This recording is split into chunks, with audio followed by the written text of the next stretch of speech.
Hi everyone, welcome to our third lecture. This lecture is on 1D kinematics, but under the assumption of constant acceleration. This is sort of a joint lecture between both the calc and the non-calc students. The calc students will see a section with some calculus in it, but I'll edit that out of the video for the non-calc students. Okay, the reason I'm doing it this way is so that we get some uniformity over the topics that we're covering in both sections, with the calc students getting the extra calculus that's required for their course. Okay, so last lecture, I introduced general 1D kinematics, okay? And what that means is that the word general there, what that means is that we really didn't specify any particular assumptions of what kind of motion you had. It could be anything. It could be as complicated, the motion could be as complicated as you want. The only assumption was that it's in one dimension, okay? But that kind of a kinematics, general kinematics, is very difficult to do. It's quite open, and you can't do it correctly without calculus. And even with calculus, it could be extremely difficult because it requires a lot of very complicated mathematics. In this lecture, we're going to narrow down our kinematics and look at just the situation of constant acceleration. Okay, now there's two reasons to do that. The first reason I already alluded to is the fact that the math is much easier. Okay, and the second reason is that this is a very typical situation. All right, so the most common situation where you see constant acceleration is when objects fall. So when you let go of an object and it falls to the ground, it actually accelerates. Now there is air friction, which does modify that, but when you're not talking about getting up to speeds of about 200 kilometers an hour, where air friction really becomes critical, just at sort of like regular speeds, falling, as the object falls, it pretty much falls with constant acceleration. Okay, and this was actually discovered by Galileo in his experiments, where he just dropped things from the top of buildings at the Tower of Pisa, and he discovered that as things fall, they fall with a constant acceleration. So just to remind you, acceleration doesn't mean how fast you're going; it means how fast you're speeding up. And the acceleration due to gravity in MKS units is actually right here. A is equal to negative 9.8 meters per second squared. Now the negative is going to mean down. I'm going to show you how to set up the rulers, the coordinate system for the problems when we do the problems. And if we choose up as the positive direction, well, things don't fall up, they fall down. And so that's what this negative sign means. The 9.8, that's something you can measure. And in fact, you will measure in one of your labs. And of course, the units for acceleration in MKS are meters per second squared. Okay, now that is the number that you should use in any experiments and so on. But in the theory, in other words, in the lecture, we're actually just going to round that off. And it's not that illegitimate to do that. We're going to round it off to negative 10 meters per second squared. So when I do the problems, and even on the test, we're actually going to use negative 10 meters per second squared. Is it off? Yeah, it's off by 2%, which is not that good if you're doing an experiment. You really should do more accurately than that. But it's okay in doing the kinds of problems we're going to do. And there's a great advantage, and that is 10 is a very easy number to work with, whereas 9.8 isn't. Okay, and so when we do some of the math, especially when we get the quadratic equation, which you'll see later, working with an acceleration of negative 10 meters per second squared is a lot easier than working with 9.8. Okay, so that's the assumption that or the number that we'll use for the acceleration due to gravity. Okay, so under the assumption of constant acceleration, okay, which means that A doesn't change over time, it's just some number like negative 10 meters per second squared, the kinematic equations that I gave you last time change, or they simplify. It's not that they change, they actually simplify, and they look like this. Okay, there's three of them that you need to know. And let me just move my image down here so that I don't cover up the numbers on the side here. Here's the first kinematic equation. We're actually going to call it equation number 1. And when I solve problems later on, I'm going to refer to equation 1, equation 2, and equation 3. Okay, and here's equation number 1. All right, so remember, all of your kinematic information is in this position function. So here it is. This is x, the position, as a function of time. Okay, and this can be derived from that. All right, so here's your velocity as a function of time. And then there's the third equation. And this third equation isn't a unique equation. It's actually obtained from the other two equations by eliminating time between them. Okay, so technically speaking, you don't need the third equation. You definitely need number 1 and 2. But when you're solving these problems, it becomes very difficult to do them, or it becomes not very difficult, but increasingly difficult if you don't have that third equation. So it's good to memorize all 3 equations, okay? Because sometimes you'll go directly to equation number 3. Also, later on in the course, when we get to energy, equation number 3 is going to become important. So now is the time to introduce it. But again, it's not a unique equation. It's just like if you take equation 1 and equation 2 and you eliminate the time between them, like solve for time in this one and plug into that one, you get equation 3. Having said that, here we have position as a function of time, velocity as a function of time. And you say, where's the acceleration as a function of time? You don't need it because, remember, acceleration is constant. Okay, so let's look at the form of these equations. So the position as a function of time is actually going to equal 1/2 at squared plus v naught t plus x naught. Okay, like that. All right, so what are all the symbols in there? Well, 1/2 constant. A, there's your acceleration. That's just a number. That doesn't change over time. So when we're doing things that are falling, that'll be like our negative 10 meters per second squared. We won't just do falling. We'll do at least one example where, you know, a car is going along the road and then it brakes. That's a deceleration. But there are lots of examples, okay? So, but, you know, for falling, that number, the A there, would just be replaced with negative 10 meters per second squared. T, of course, is the time. Okay, and so, you know, you're going to look at where the position is at various points in time. Whatever time, say 1 second, 2 seconds, 3 seconds, you plug in that right in there. Okay, and then you've got this V naught and X naught, and you go, what are they? What's this V naught and X naught? And this is just a convenient way of writing the initial position. So the little naught there, the little subscript 0, just means the initial position, and this is the initial velocity. Okay, technically speaking, it's just these quantities here. It's x evaluated at time 0, okay, and v evaluated at time 0, okay. So it's very it's common to write this as x naught and v naught. So x is like the position at time t, v is the position at time t, x naught is the initial position or the position at t equals 0, okay, and v naught is the initial velocity or the velocity at t equals 0. All right, let's look at those equations again. Okay, so over here we have the position at some later time t is equal to 1/2 at squared plus v naught t plus x naught. Okay, and again, this is the initial position and that's the initial velocity. All right, what about the velocity as a function of time? So the velocity as a function of time is just equal to a times t plus v naught. Okay, so there's an initial velocity there plus a t, like that. And then finally, the third equation, like I said, you just eliminate time between these two. Okay, in other words, when I say eliminate time, I mean like you isolate time in this one and plug it into that one. Then you crunch through a bunch of arithmetic, which I'm not going to do for you, a bunch of algebra that I'm not going to do for you, and you get this equation here. Okay, and this v here, that's actually v of t. All right, I just took out the t to make it read a little bit better, and so the velocity here squared at a later time, so the velocity at a later time squared is equal to the initial velocity squared plus 2 times a, the acceleration, multiplied by x minus x naught. Okay, so that's the final position minus the initial position. All right, and you just heard me call this a final position. Oftentimes when you're doing these problems, especially if you're reading some other textbooks, they may not write this as x or call this x of t or the position at time t. They'll sometimes call it the final position. So they'll say this is the initial position and this is the final position. And the image there is that, you know, this object is moving from some initial to some final position in time t, like that. It'll all become clearer when we do some problems. Okay, so here are our 3 equations, and they are worth memorizing because when it comes to a test, the last thing you want to do is fumble around with these equations. Okay, so there they are. All right, and there's the explanation of the symbols. And the last one, a, acceleration, as I said, it's a constant. It doesn't change over time. All right. Now, to really understand what those equations are saying, it's worth looking at their graphs. Okay, so let's start off with equation number 1. That's the one that says x is equal to 1/2 at squared plus v naught t plus x naught. What does it look like? Well, you know that any function which has a square in it, where the independent variable has a square, so it's a t squared, what does it look like when you graph it? It's a parabola.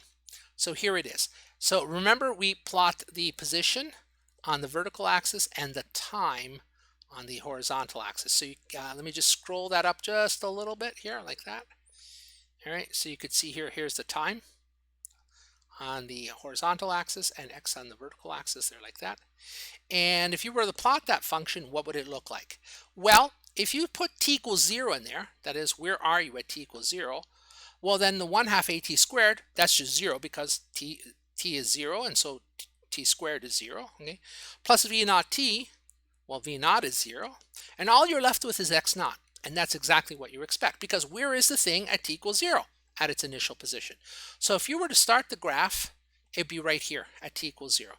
There you go. There's x naught. That dot right there is x naught. All right. And now you got plus v naught, and then you also got plus 1/2 at squared. And what does that look like? It's parabolic, like this. Okay. Now, the parabola can either frown, like it can either curve this way, the way you're seeing it in the graph, or it can smile. All right. And that all depends on the sign of A. So if A is negative, like it is for falling, then the parabola curves downwards like this. Okay. If A were positive, it would curve upwards. Okay. So because I'm thinking about the situation where you're falling, I put A negative in this graph. And so here it is, A is curves down like that. All right. Now, remember, so that's it for the position. Let's move on to the velocity. Now remember that to get the velocity from the position, because that was kind of the subject of last class, okay, and to get that velocity out of the position, what you could do is you could just look at the slope of this graph here, okay, and the slope of this graph is the velocity. So let's take a look here at what the slope looks like. So let me just try to scroll down a little bit like that. Okay, and this is good enough. So if you take a look here at x naught, you say, what is the slope? Well, the slope is positive there, like that. Okay, and what is the value of that slope? That is v naught. That's exactly what v naught is. V naught is the slope at this point right there. And you can see that since it's sloping upwards, that the slope here is positive. And so here you go. At t equals 0, you have a positive slope in this graph. And so your v naught is positive. All right. Now, over here, as this goes up, it eventually gets to the top of the parabola like that, okay? Now, if you ask, what is the slope at the top of the parabola there? The slope of the top of the parabola, remember, you could get the slope, which is the instantaneous velocity, by the tangent line. If you were to draw a tangent line here, which I didn't do to just not to clutter the diagram, but you could see that if you put a tangent line there, it would be absolutely horizontal. Now, a horizontal line, what's the slope of a horizontal line? 0.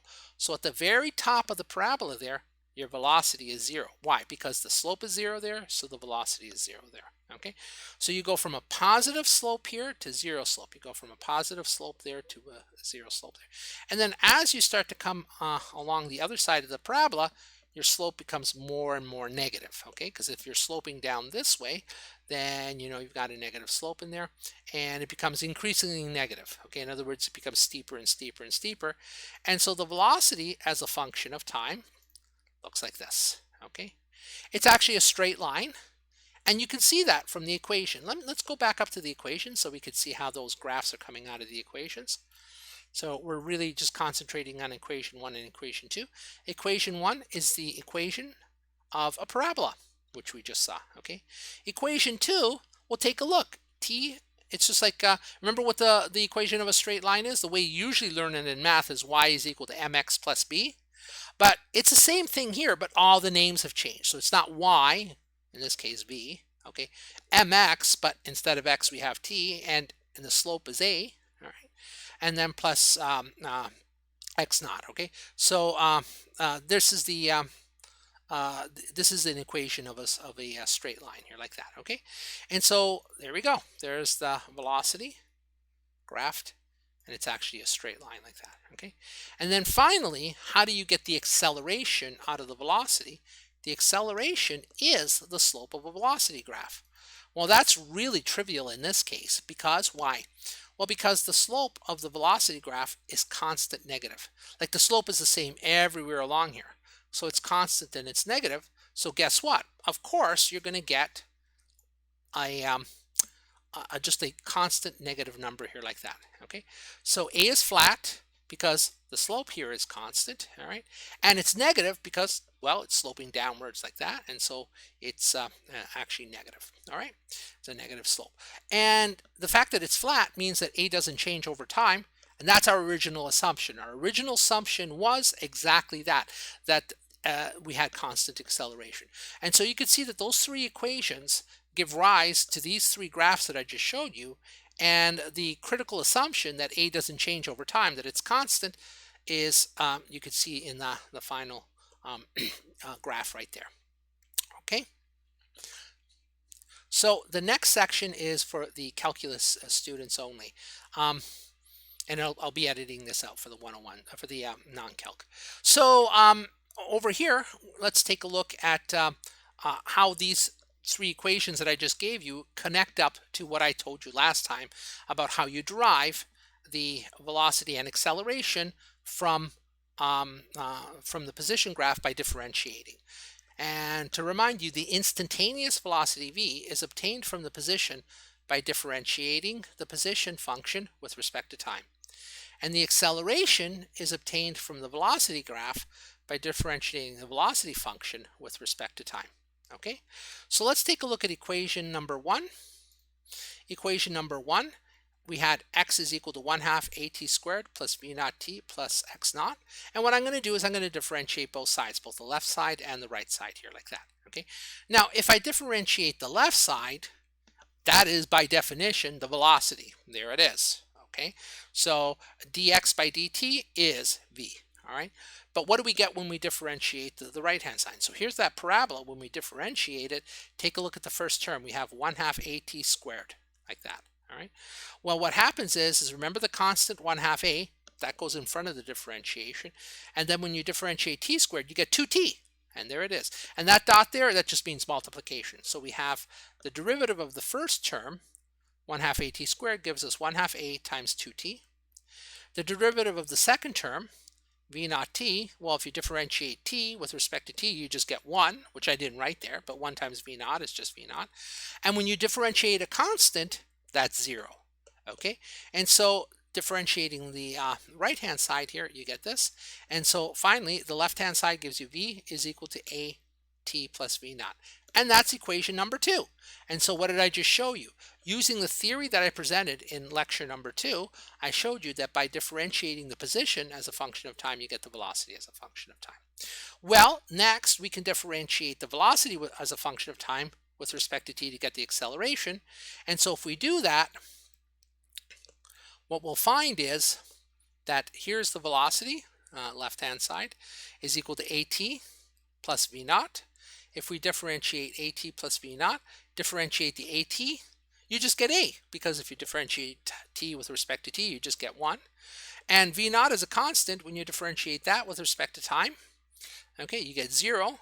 And so you get a plus 0. In other words, at, that is the acceleration as a function of time, is just equal to a. You say, well, what does that mean? Well, remember, a was just a number. It's just a constant. And so that basically reproduces our assumption. And the assumption is that the acceleration remains constant over time. And in the graph that you just saw a second ago, that was that flat line for the acceleration. Okay, so the reason I did this for the calc students is because this very clearly ties those three equations back to the theory that I presented in lecture number 2. Okay, so there's nothing more to really say about this.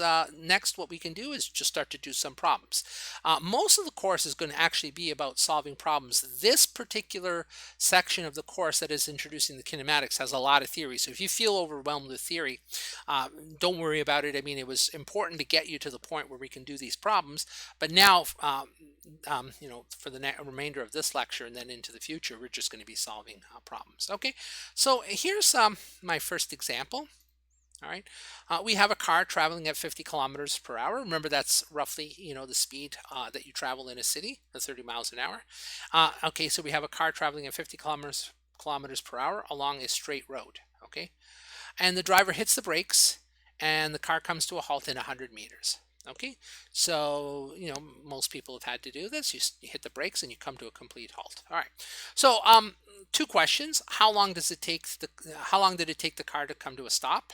That's question number 1. And question number 2 is, what was the acceleration?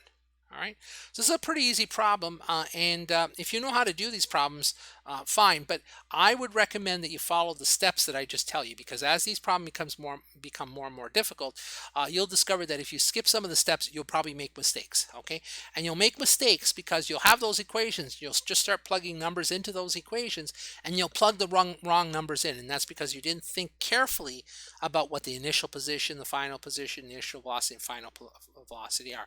And so I recommend that you do these problems as I show you. All right. So here's how you start. The first thing you do is just draw a picture. Don't worry about the ruler or anything like that. Just draw a picture. So before you even put the minus and plus here like that, just draw a line like that. That's the road. And then draw a car here. That's when the car first starts to brake. And then draw the car again. That's where the car stops braking. Okay. Now the next thing that you're going to do, that's after you just draw a diagram. Don't worry about time, don't worry about position or anything like that.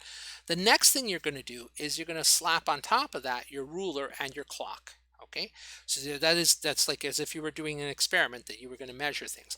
And so on my road here, okay, I'm going to say, look, this is my positive direction. And I could have even written positive x, okay, like that.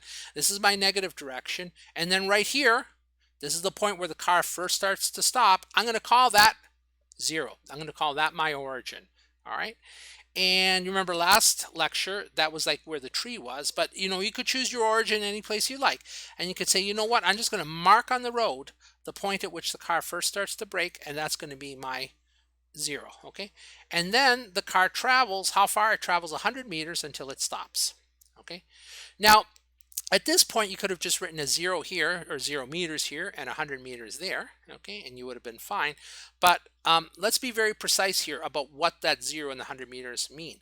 The 0, that's your initial position. So you can see here that I have x naught is equal to 0. That's because when I go to plug into my equation, that's going to be my initial position, okay? And then the car travels some time and then eventually stops. When it stops, the instant at which it stops, that's my final position. And so over here I wrote x is equal to 100 meters. And you can see by doing it this way, it's going to become very clear what numbers to plug into the equation. Okay. And so once again, the steps are just draw the picture. The second thing is draw your ruler on there and also draw any times that you have. For instance, t equals 0. That's when the car is at the origin. That's when the car first starts to brake. And then t equals question mark. That's when the car comes to a halt. Why did I put question mark there? Because we don't know at the beginning of this problem how long it takes the car to halt. I didn't tell you that. So if you read the problem again, you know, I just say a car is traveling at 50 kilometers per hour along a straight road. The driver hits the brakes and comes to a halt in 100 meters. That's it. Did I tell you anything about time? Nope. And so over here, the final time is equal to question mark. You always get to choose where your origin is. You get to choose where the origin in space is, and you get to choose where the origin in time is, okay? But of course, the later time, like the point at which the car halts, you just don't know that. And so when I do that, I'll put t is equal to question mark. And in fact, that's one of the questions. How long does it take to halt? So we'll be solving for that. The other thing are the velocities. And so you could say, okay, there's an initial velocity here. So how fast was it going when I first hit the brakes? Well, you read the problems and it was 50 kilometers per hour. Okay. And how fast is it going when it comes to a halt?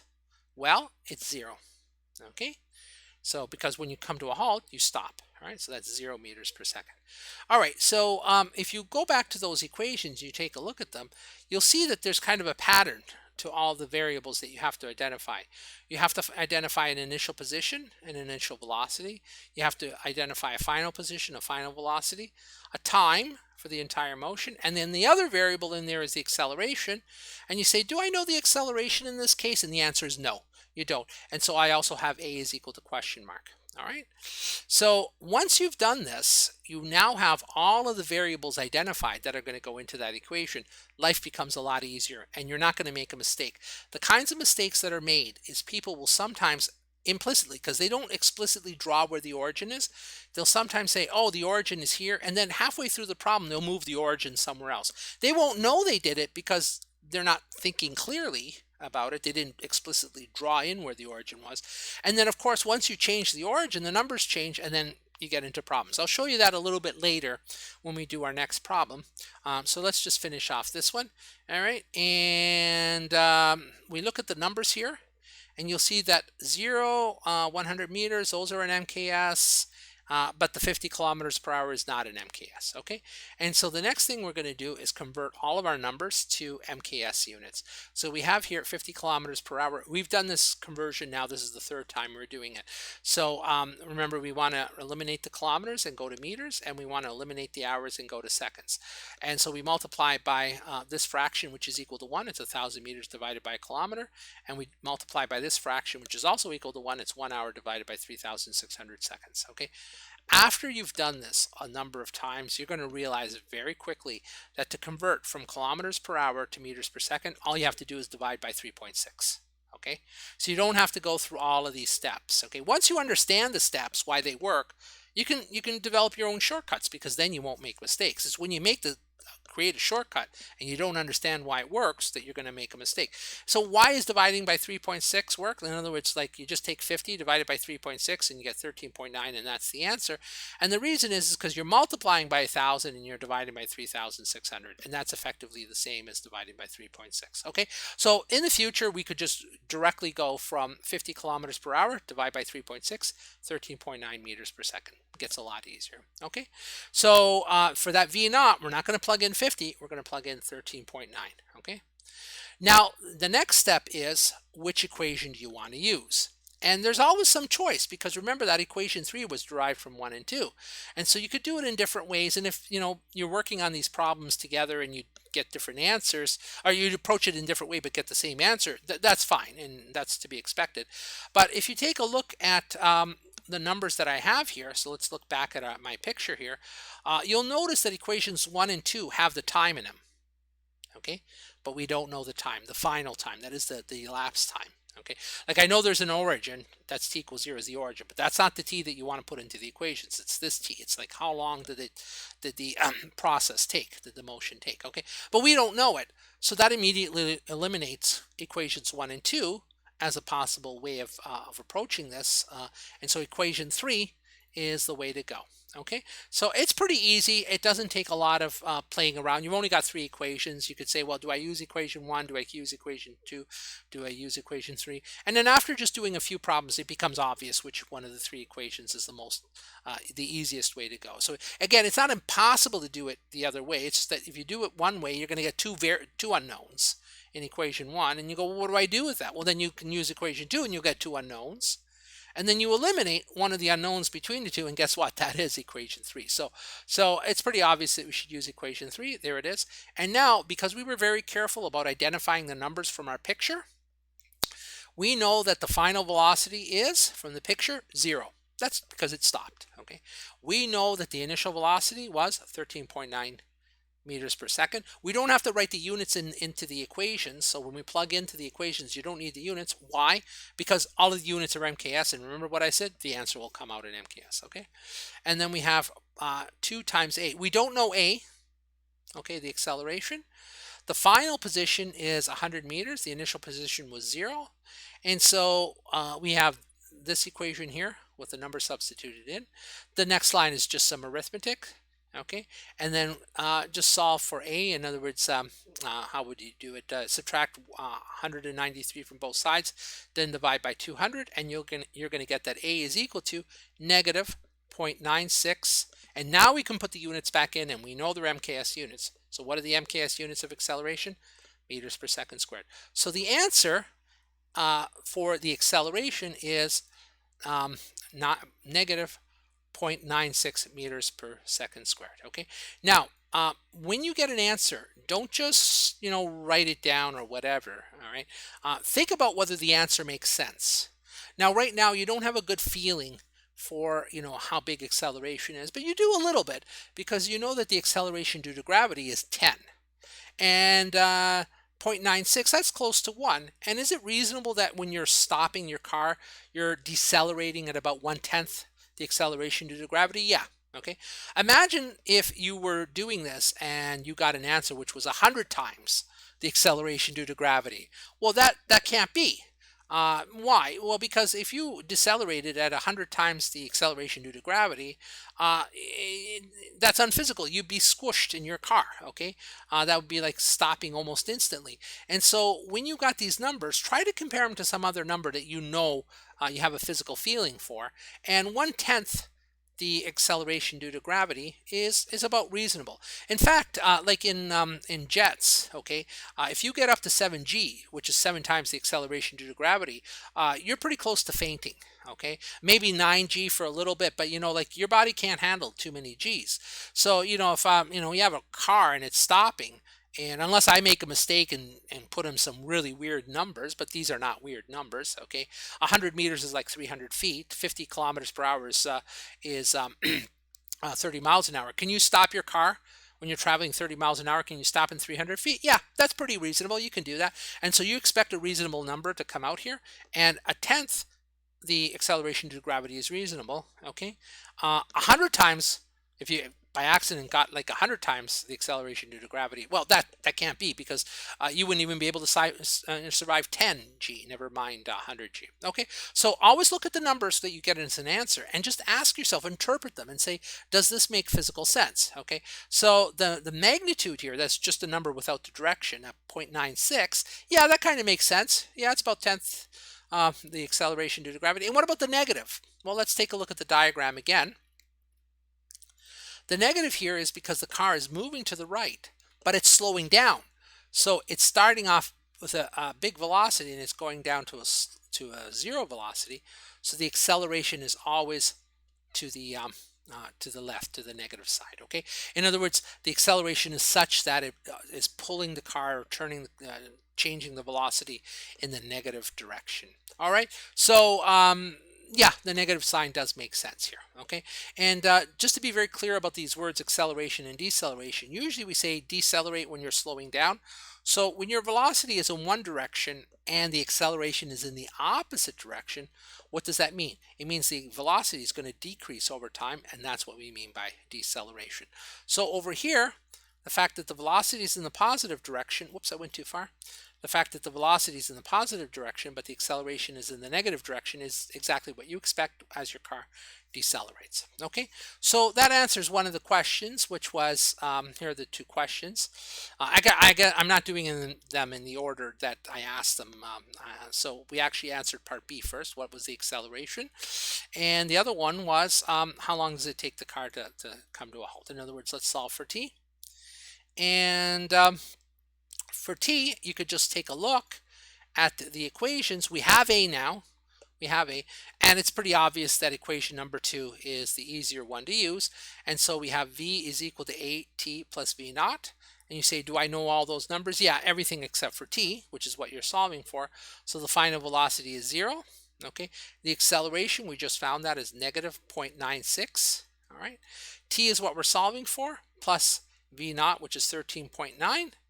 And there it is. And how would you do the arithmetic? Well, you could subtract 13.9 from both sides and then divide by negative 0.96, and you're going to get 14.4 seconds. Okay, and so basically it would take this car 14.4 seconds to come to a halt. Okay, so again, you're traveling 50 kilometers per hour and you're stopping in 100 meters.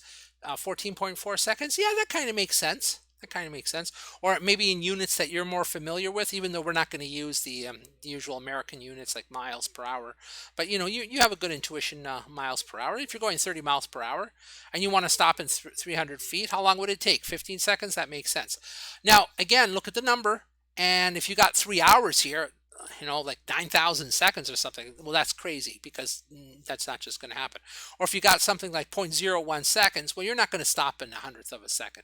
So, just think about it and see if the answer makes sense. And it doesn't. That is the correct answer. Okay, so that's it for that first problem. It was a really easy problem, and it was mostly to show you the steps that you take in order to solve these problems. Okay, when you get really good at it, you can almost jump in and solve them right away, but I recommend that you follow the steps that I just mentioned, and that is, first draw the diagram without the ruler, without a clock or anything like that. The second thing, and choose an origin and draw in your ruler.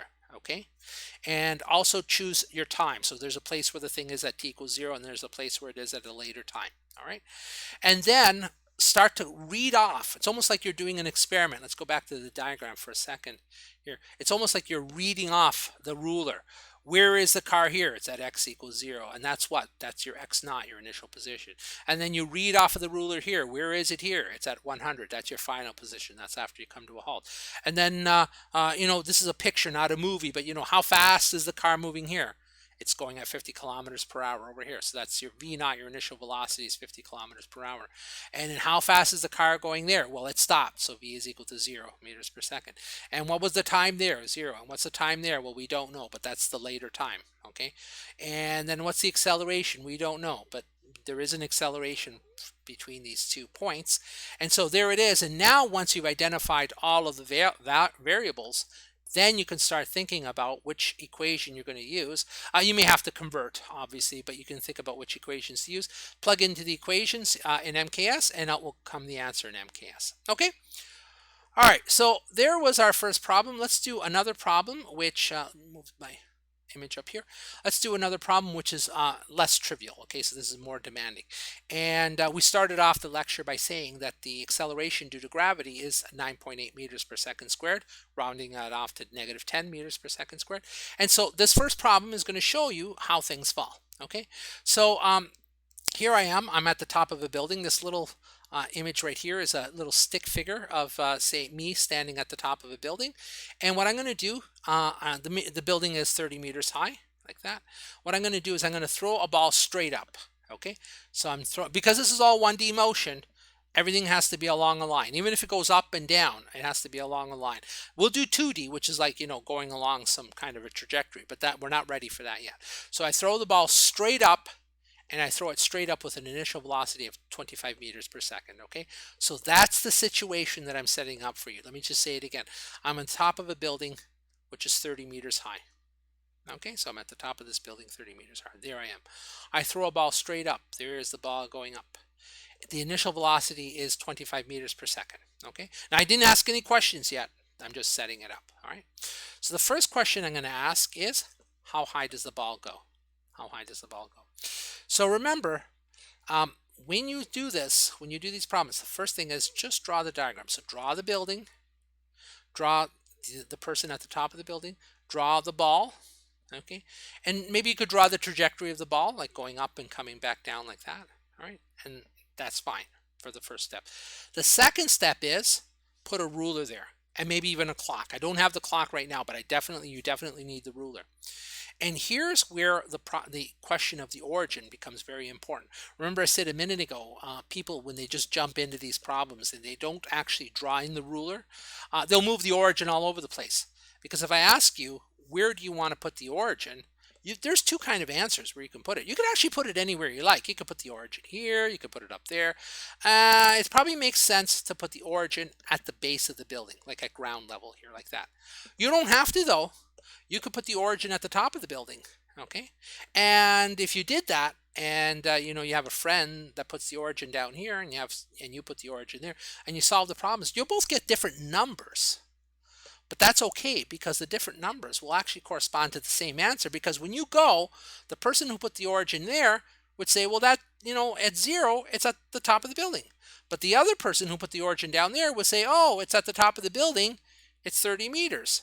But you see, it's still both at the top of the building. It's just because you move the origin around that you got different numbers. But when you go to interpret those numbers with the ruler, the way you placed it down, you'll actually get the same point in space, okay?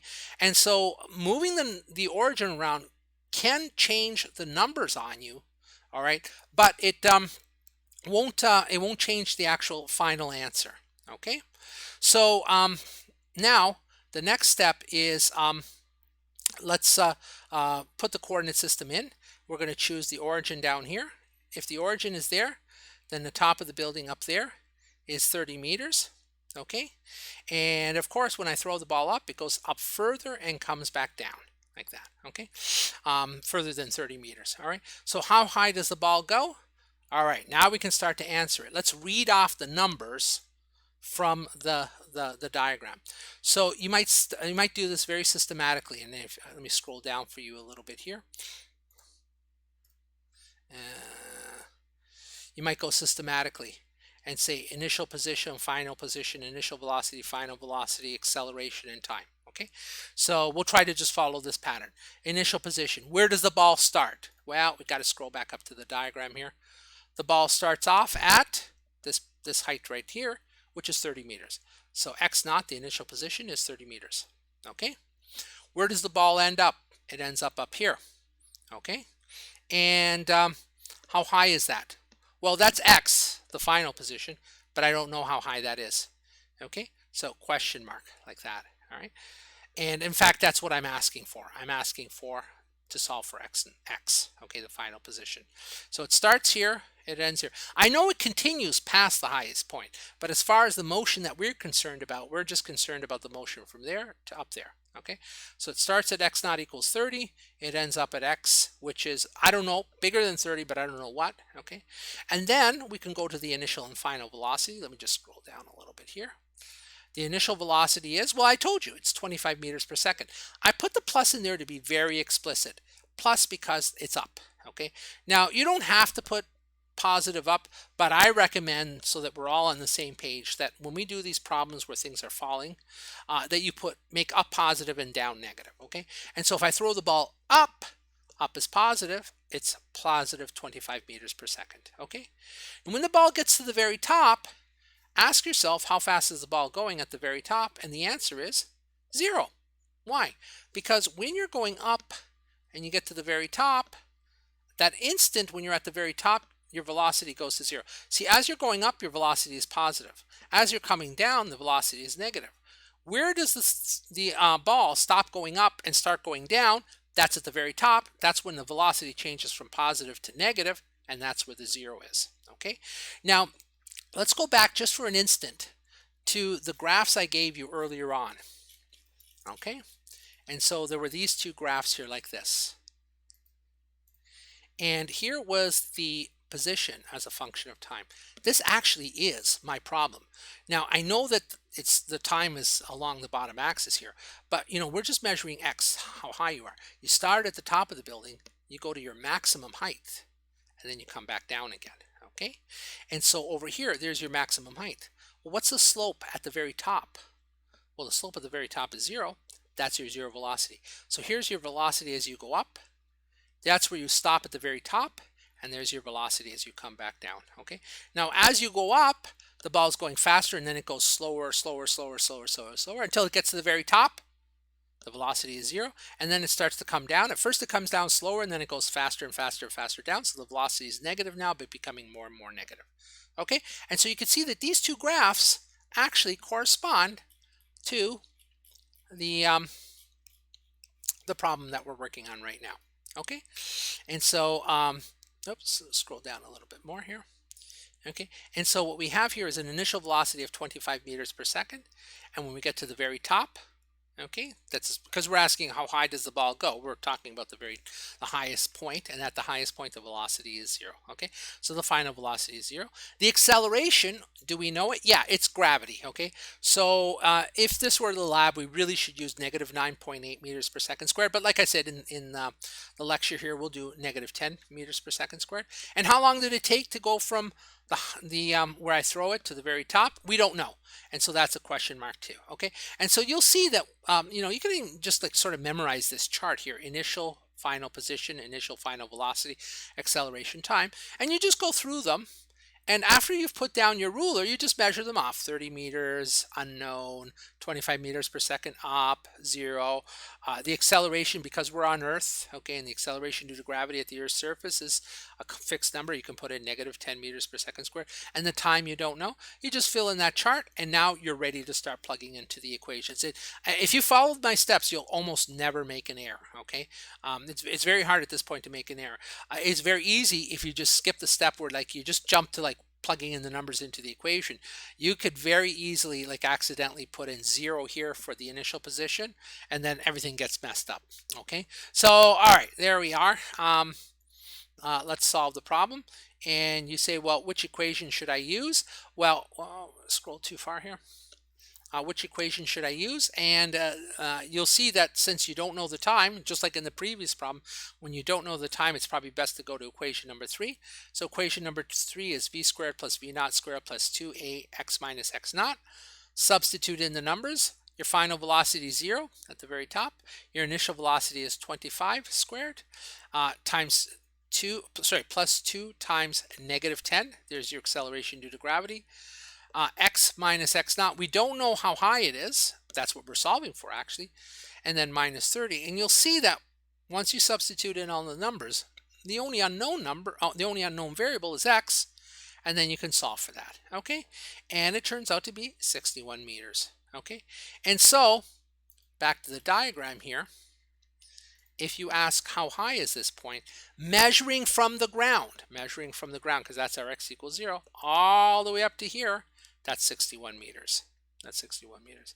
And not to belabor the point, but if someone else does this problem, and you might want to try it later yourself, and you put the origin here, you know what you're going to get as an answer? 31 meters. Why? Because the distance from there to there is 31 meters. If the distance from there, from the ground to there, to the top there, is 61 meters, then from the top of the building to the highest point is 31 meters. Okay, so moving the origin around will change that number, x, but when you go to point to that point in the diagram, okay, you'll see that it actually corresponds to the same point up there. Okay, so great. That answers our first question. How high did the ball go? And the answer is 61 meters. Okay, next question. How long did it, let me move this down here. How long did it take to reach its maximum height? In other words, now I want to know the time that it took to get up there. Okay, and we don't have to redo all of the variables because we've kind of solved them already. We've already identified the variables, so you don't have to redo the step right in here. Okay, you don't have to redo that step. We can just use it again for the next one. And so what is the maximum, how long does it take to reach the maximum height? Well, you can go through the equations and you'll notice that equation number 2, you could easily solve time in that one. And so the velocity at the maximum height is 0. The acceleration negative 10 times t plus 25, and you get an answer of 2.5 seconds. Okay, and so if you look at the diagram here, starting from this point right here and going up to the very top takes 2.5 seconds. So you're here at t equals 0, and then tick, tick, tick, tick, tick, like 1 second, and then 2 seconds, and then 2.5 seconds. You're at the very top. Okay. So let's move on to the next problem. Okay. Now I'm going to change things up a little bit. I'm asking you, how fast is the ball going when it passes you on the way down? Okay, so I know the ball is going to continue going all the way down to the bottom, but I just want the motion from when I took the ball, threw it up into the air, and had it come back down, and it passes me on the way back down.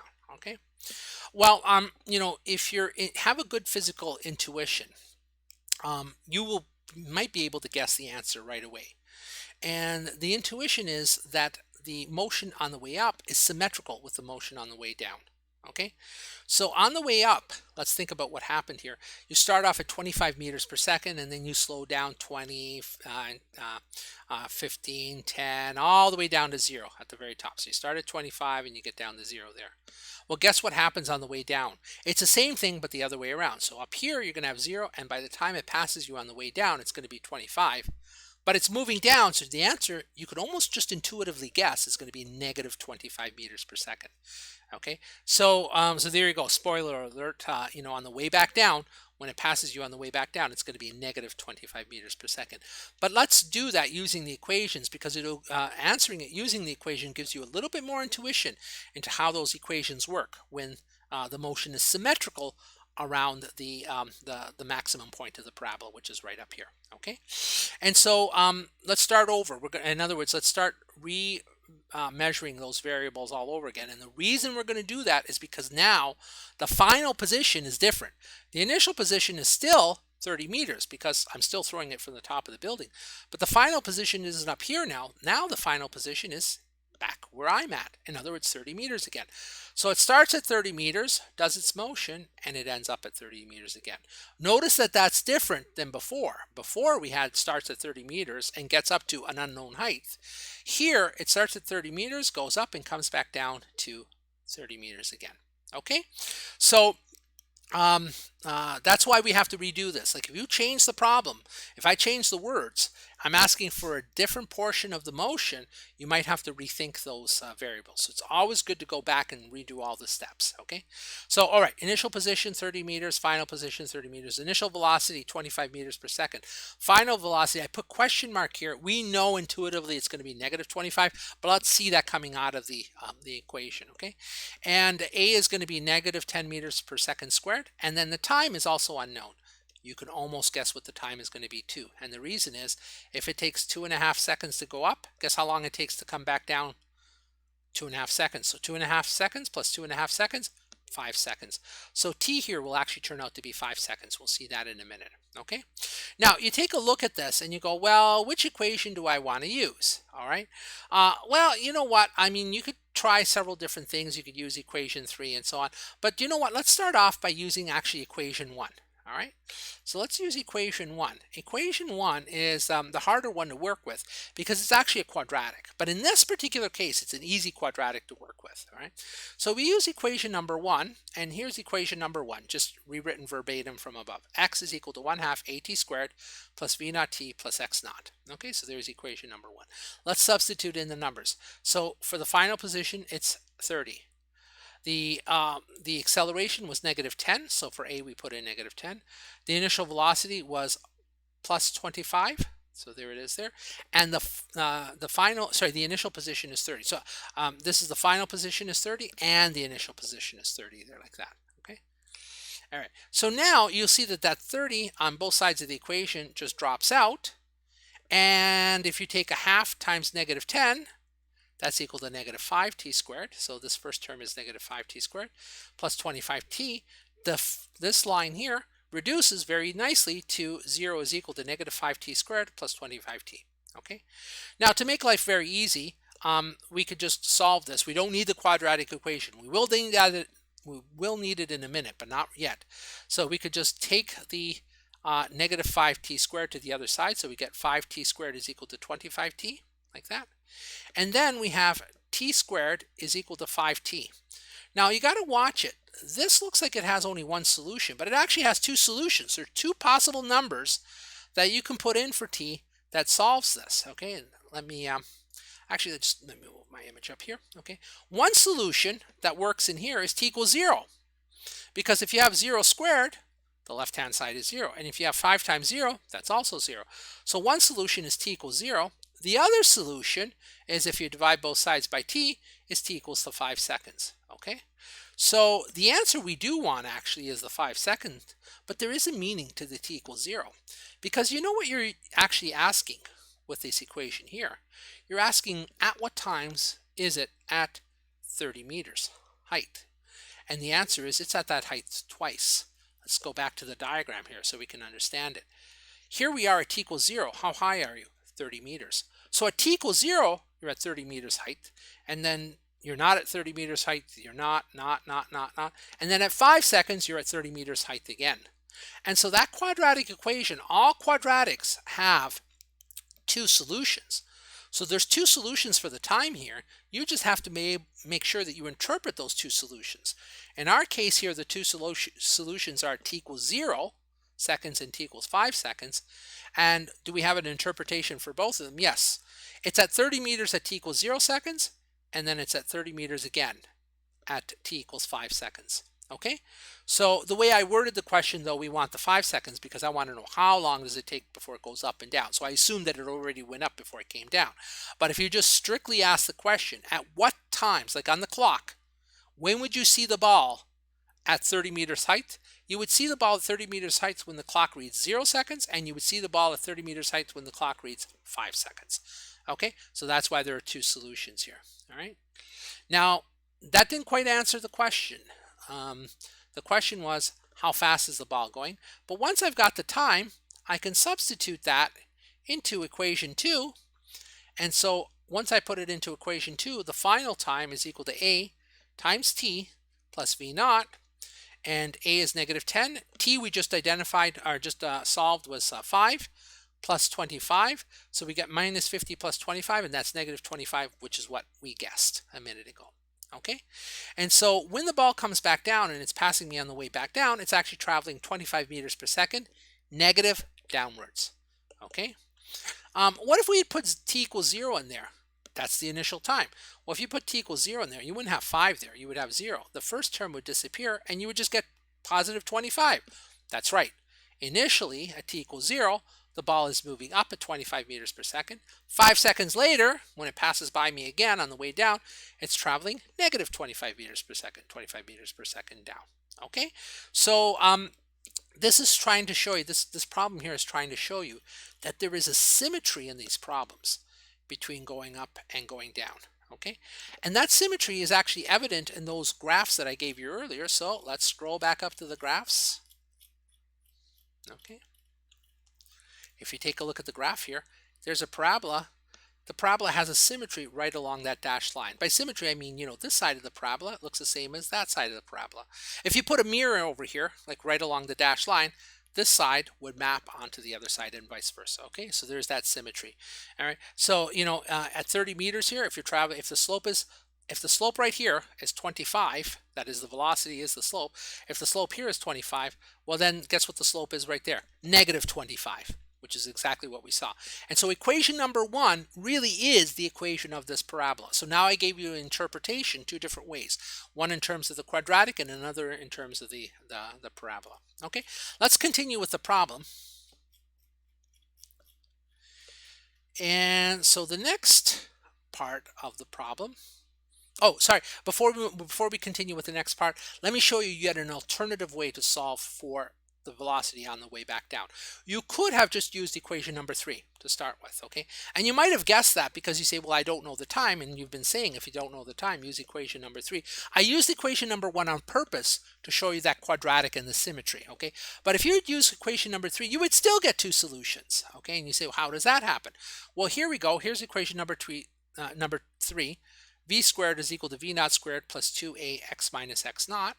When you substitute in the numbers, you get v squared is equal to 25 squared plus 2 times negative 10, 30 minus 30. The 30 minus 30, that's 0. So this entire second term here, that entire second term is 0. So you just wind up getting that v squared is equal to 625. When you take the square root of that, you got to watch it. Whenever you have a square, there are 2 possible solutions. And the 2 solutions are negative 25 and positive 25. The positive 25 is obvious. You can just do this on your calculator. You do 25 times 25, you're going to have 625. But the negative also works, because if you do negative 25 times negative 25, a negative times a negative is a positive, the negative sign disappears. And so even if you use the equation number 3, you get 2 solutions, and you have to interpret them. Well, we know what the interpretation is. The plus 25 meters per second, that's when you're on the way up, and the minus 25 meters per second, that's when you're on the way down. Okay, so I just wanted to show you this before I move on to the next section, because all of the equations, they give you the same interpretations. I mean, they might get there by different steps, but they're really giving you the same interpretation. And you have to watch out, because equation 1 and even equation number 3, there are 2 solutions in there, okay? And the reason they're coming in there is because of square. Whenever you got a square in an equation, you're solving for it. Implicitly, it's a quadratic, and all quadratics have 2 solutions, okay? So there you go. There's the 2 solutions using equation number 3. All right. Now, let's look at this problem one more time, okay? And let me move my image down here. How long does it take before the ball hits the ground, okay? And now everything has been turned around, all right? So, or been changed. Now, we no longer can make use of the symmetry. We start up here. We don't end up here at the same point. We end up at the bottom. I know that this portion of the parabola is symmetrical, but not the whole length. Okay, this extra bit is not symmetry. There's no equivalent of that on the other side, okay?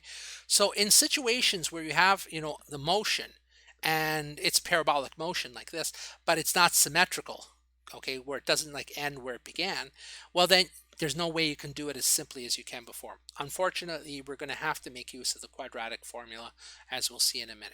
Okay, so I didn't go through and rewrite all of the variables again because the only one variable changes, and that's your x. Okay, your final position. So the initial position is still 30. Okay, we're going to use equation number 1 to solve this. Your initial position is still 30. Your initial velocity is still 25. Your acceleration is still -10. You're solving for t because that's what I asked for, how long. So there's t. But now the final position isn't 30. The final position now is 0. Okay, why? Because it gets all the way down to ground level. Okay, and so x is equal to 1/2 at squared plus v naught t plus x naught. Substituting in gives you 0 is equal to 1/2 times -10t squared plus 25t plus 30. Okay, the rest of it is just some algebra, and I'll go through that very quickly. So, you know, a half times -10 is -5, and then what I'm going to do is just bring everything to the other side so that the -5t squared becomes +t squared, the plus 25t becomes -25t, and the plus 30 becomes -30, like that. And I like to always divide by the coefficient here, 5. And so I'm going to divide everything here by 5. So 5t squared is just t. -25t is going to be just -5 times t. And -30 divided by 5 is just going to be -6. So here's our quadratic. That's what we have to solve for t in. T squared is minus -5t minus 6 is equal to 0. Okay, you can actually factorize this one, but I'm going to show you how to make use of the quadratic formula. When your motion is not symmetric, okay, then you're always going to get a quadratic where you have to use the quadratic equation. When your motion is symmetric, like it was up here, okay, look at what happened to our quadratic. There it is. But look at what it reduced to. It reduced to something like that, which is very simple to solve. It still has 2 solutions, so be careful. Okay, you might still make a mistake, but there you don't. It's very easy to solve. So whenever you have a symmetric situation, the quadratic here reduces to something which is trivially solved. Whenever you have a non-symmetrical situation here, like this, an asymmetrical situation, okay, and why is it asymmetrical? Because this leg of the motion on the way down is different than on the way up. Okay, so that's not symmetrical. You're going to wind up with a quadratic equation like this, which you have to make use of the quadratic equation to get the 2 times. Okay, now you should know this from your high school math. Whenever you have an equation, this is probably the way you learned it in high school. Whenever you have a quadratic of the form ax squared plus bx plus c is equal to 0, that is solved. X is solved by minus b plus or minus. There are 2 solutions, one for the plus, one for the minus. Plus or minus the square root of b squared minus 4ac divided by 2a. Okay, so you need to know this formula, and you've probably seen it before. But you remember how a second ago I divided through by the 5 so that the coefficient of the t squared is 1. That makes life a little bit easier because a in here, the capital A, is always 1 in the way I do it. All right. So once you get it down to like t squared minus the rest of it, your a in this formula here, your capital A is 1. Your capital B is -5. All right. And your C is -6. You got to be careful here, and hopefully you've done a lot of these problems in the past. If it's minus 5t squared, then B is the entire coefficient, including the sign. So it's -5, okay? And the C here is the entire constant term, including the sign, so it's -6. All right, so once again, in this problem here, capital A is 1, capital B is -5, and capital C is -6, okay? And then you could substitute in. There's also one other thing you have to be careful. This is -b, and so you're going to wind up with -5. So you're going to have 2 negatives there, okay? So just be careful with that too. You'll see that in a second. So substituting into our quadratic formula, remember b was -5, so we had -b, so we have -5 there. Plus or minus, there are 2 solutions, one for the plus, one for the minus. Square root of b squared, -5 squared, minus 4 times a was 1, so I didn't even write it in there, and c was -6, okay? Divided by 2a, but a was 1, so it's just divided by 2. And so the rest of this is just some algebra. The -5 is just +5, plus or minus the square root of -5 squared is 25. -4 times -6 is +24, okay, divided by 2. And this is 5 plus or minus square root of 49 divided by 2. Square root of 49 is 7. So it's 5 plus or minus 7 divided by 2. And the way you work this out, there's two solutions packed into one. It's 5 plus 7 divided by 2. 5 plus 7 is 12 divided by 2. That's your one solution. And the other one is 5 minus 7 divided by 2. Okay, so 5 minus 7 is negative 2 divided by 2. And so you get an answer of either 6 seconds or negative 1 seconds. And those are the two answers that come out of this quadratic right here. Okay, so by the way, this quadratic is easy enough that if you guys are, good at factorizing quadratics, you can see that this immediately factorizes, okay? But I wanted to show you how to use the quadratic formula because not all of them will easily factorize, all right? So let's just pause for a second and see how we got here. Just summarize again. Looking at the situation here, we had an initial final position, initial final velocity, and so on. We decided to use equation number 1 to find the time. That's a quadratic here. When we plugged in all the numbers and simplified, we found that we had a quadratic equation in time, which we could not easily solve the way we could before. So we made use of the quadratic formula, and we got two solutions, t equals 6 seconds and t equals negative 1 seconds. Okay, and whenever you get these two solutions, you have to stop and you have to think, what's the interpretation of the 6 seconds? What's the interpretation of the negative 1 second? It turns out that there's an interpretation to both of them. Okay, the answer that we want to the question is actually going to be 6 seconds, but the negative 1 has a physical interpretation as well. So let me take a look here and let me move my image up here. Okay, so here's the entire motion. We start at the top here, we go up, we get to the maximum height, we come back down, and we get to the bottom. Let's take a look at this trajectory and let's put some time labels on it.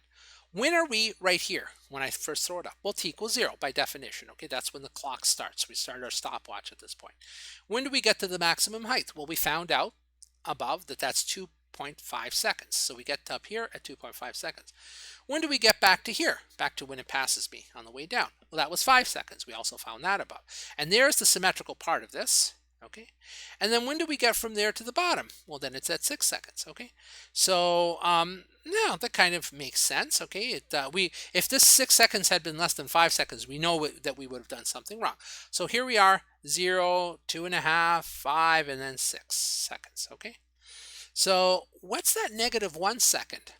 Well, see, the quadratic formula, that is equation number 1, it really doesn't know when things begin and when things end. It just says I'm a parabola. And so you know what? You can actually run the time backwards in that parabola. So imagine you had a movie where this thing goes up and comes down like that. Run the movie backwards in time. Well, if you run it backwards, well, then it goes up, up, up, up, up. It comes to here, to where it started. But keep running it backwards. It came from the bottom there like that. So remarkably, if the ball had come from the ground, it would have been down here at negative 1 second. It would have been at me at 0 seconds. It would have been up here at 2.5, there at 5 seconds, and then over here at 6 seconds. Okay, so yeah, that's not physically what happened, but there is kind of a meaning.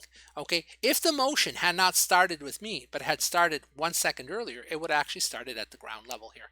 Okay, now why the ground level? Because when I did my equation number 1, what did I put in for the final position? For the final position, I put 0. Which is ground level. When is it at ground level? Well, it's at ground level at 6 seconds, and it's also at ground level if you extend the time backwards at negative 1 second. Okay, so there is a meaning to it, although that's not exactly physically what happened. There is kind of a meaning to that negative 1 second.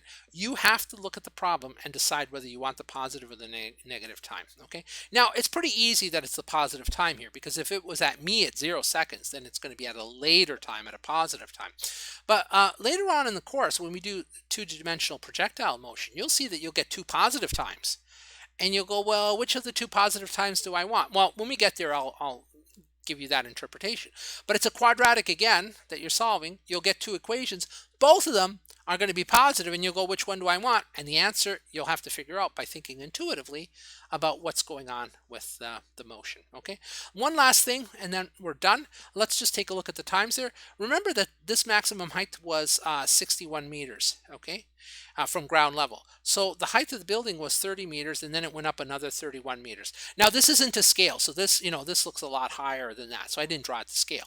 But from the ground to the top of the building is 30 meters. From the top of the building to the maximum height is 31 meters.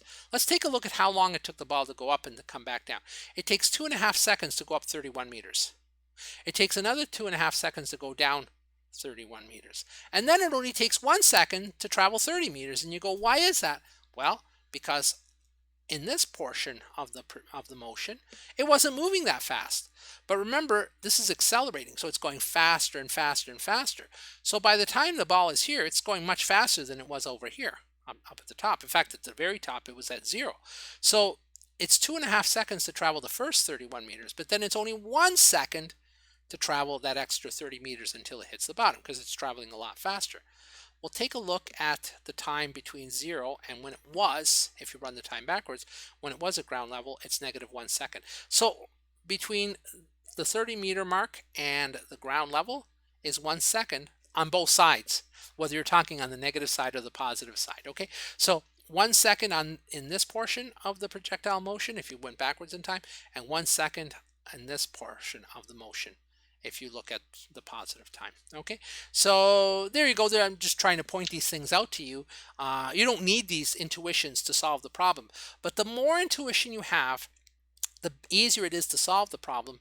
And also, if you do make a little silly arithmetic error, the easier it is to catch it. Because if you see something that doesn't make sense, a number that doesn't make sense, you'll go, oh, I must have done something wrong. You'll redo it, and you go, oh, you know what, I forgot to square something, or I forgot that negative sign there. And that's how you avoid errors. Okay, you look at the final numbers and you see, do they make sense? And yeah, they make a lot of sense here. Okay, they make a lot of sense. Okay, like if we had found, like instead of 6 seconds, we had found 4 seconds, you go, wait a minute. If it's here at 0 seconds, it's there at 2.5 seconds, it's there at 5 seconds, how can it be at the ground at 4 seconds? There must have been something wrong. So, those are the kinds of things that you can catch. Okay, guys, that's the end of this lecture. Thank you very much.